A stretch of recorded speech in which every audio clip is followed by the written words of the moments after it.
Bonjour, aujourd'hui pour la petite bulle de vie, j'avais envie de vous parler de la colère.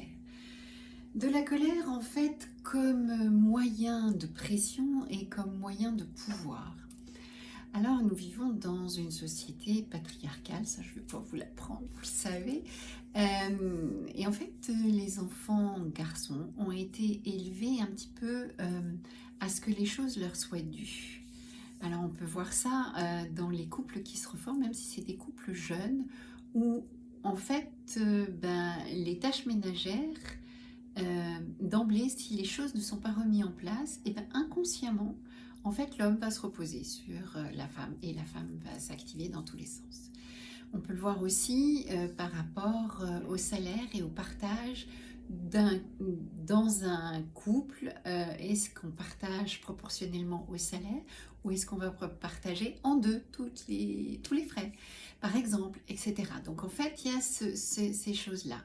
Mais vous allez me dire, où intervient la colère là-dedans? Eh bien, la colère, ça va être quand quelqu'un se sent démuni par rapport à quelque chose qu'il croit lui être dû, que ce soit par exemple sur la route, il pense que voilà, le passage lui est dû ou que l'autre a encore fait quelque chose comme il fallait pas, eh bien la colère va vite monter. Ou eh bien la contradiction, eh bien la colère va vite monter parce que l'autre se sentait dans son bon droit ou dans son droit qui était dû et pas quelque chose qui était déterminé.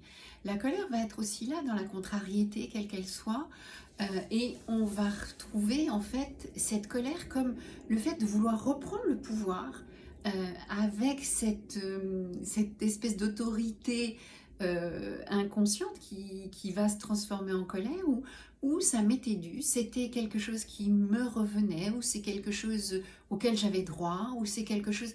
Et la colère va se mettre en place. Alors je dis ça se met plus souvent au masculin dans ces choses-là. La colère au féminin existe aussi de toute manière, mais pas pour les mêmes choses. Pas dans ce côté patriarcal où en fait il y a des choses qui de fait sont dues. Et sans que ce soit dit, hein, c'est tout à fait inconsciemment. Et quand il n'y a pas, eh bien ça va partir en colère. Ou quand ça ne fonctionne pas comme on voudrait. Ou que ça... Voilà. Donc il va y avoir en fait très vite cette colère qui se met en place, qui peut faire très très peur aux autres. Mais surtout en fait, ça va déborder. Ça va éclabousser les autres. L'autre, il s'est sorti de sa colère, il a tout vidé, il va beaucoup mieux et il ne comprend pas pourquoi les autres vont pas bien. Sauf que les autres, ils en ont pris plein la figure. Donc en fait, c'est important en fait de pouvoir voir que notre colère a des conséquences négatives sur autrui et va générer parfois des insécurités, va générer en fait une frustration, un sentiment de ne pas être légitime, etc. Donc je vous invite à regarder un petit peu, vous, quand vos colères éclatent et qu'est-ce qui se passe pour les autres autour. Voilà, vous pouvez toujours me retrouver sur YouTube, Instagram et Facebook.